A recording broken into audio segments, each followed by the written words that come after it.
Qu'est-ce que vous pensez du Rio Tagus là? Le Rio Tagus. Le bateau là, L'épaves là. Ouais. Bah, elle fait un peu partie du décor tellement ça fait longtemps qu'elle est là. Ouais.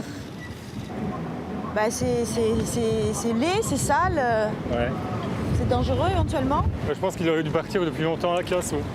Le Rio Tagus, rouillé et délabré, est amarré depuis 8 ans au quai Paul Riquet. En 2016, un ferrailleur espagnol l'achète 11 000 € aux enchères. Il veut le remorquer chez lui au sud de Barcelone pour le démanteler, mais l'État français s'y oppose. Pas de remorquage en Méditerranée, les risques de pollution et de naufrage sont trop importants. Aujourd'hui, le vieux cargo de 80 mètres est considéré comme un déchet.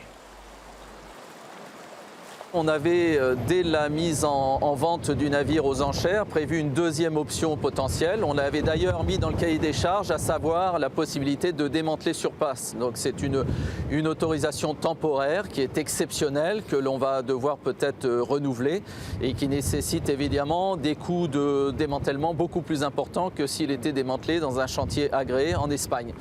L'association Robin des Bois, qui suit de près ce dossier brûlant, est également opposée au remorquage du navire et préconise, elle aussi, un démantèlement sur place.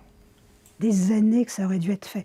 Alors maintenant que le port de Sète pleure parce qu'ils ont besoin de place, je comprends, mais ça fait des années que le cas aurait pu être réglé et que le bateau aurait dû être démoli sur place.